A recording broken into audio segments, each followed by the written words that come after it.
Good morning, my friends. Welcome back to the Morning Mindset edition of the Live Goal Change podcast.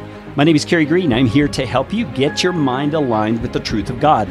And I thought it would be fun here as we're approaching mid-December to begin doing so by looking at the Christmas story, the story of Jesus' incarnation, coming to earth. We're not going to talk about Santa and reindeer here.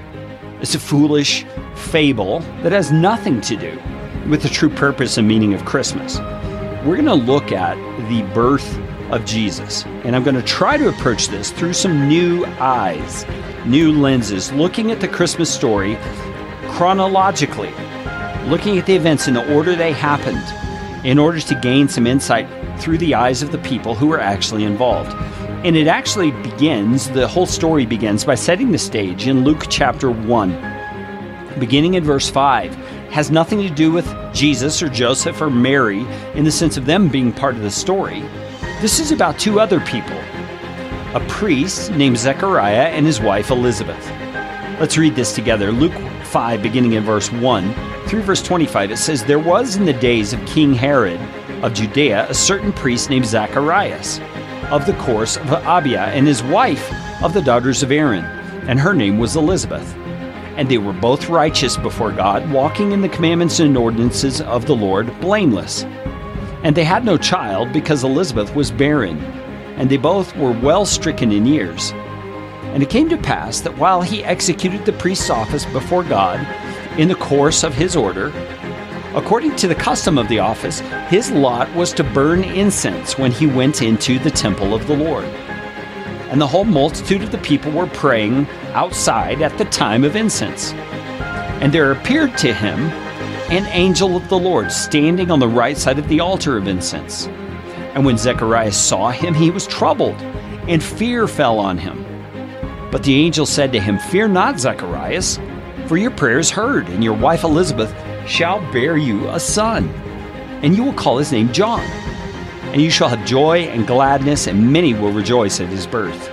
For he shall be great in the sight of the Lord, and shall drink neither wine nor strong drink, and he shall be filled with the Holy Ghost, even from his mother's womb. And many of the children of Israel shall he turn to the Lord their God, and he shall go before him in the spirit and power of Elias, to turn the hearts of the fathers to the children, and the disobedient to the wisdom of the just, to make ready a people prepared for the Lord." And Zacharias said to the angel, "How shall I know this? For I am an old man, and my wife is well along in years."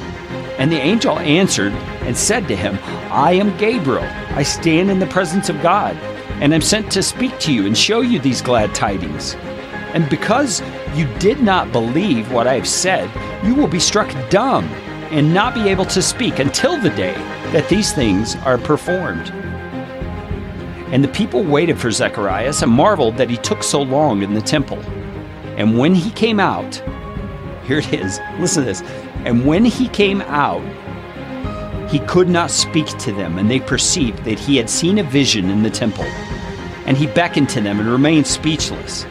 And it came to pass that as soon as the days of his time in the temple were completed, he departed to his own house. And after those days, his wife Elizabeth conceived, and hid herself 5 months, saying, "Thus the Lord has dealt with me in the days wherein he looked to me, to take away my reproach."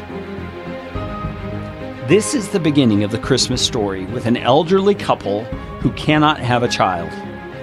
And God steps in through a miracle to give her a child of her own and to give him a child of his own.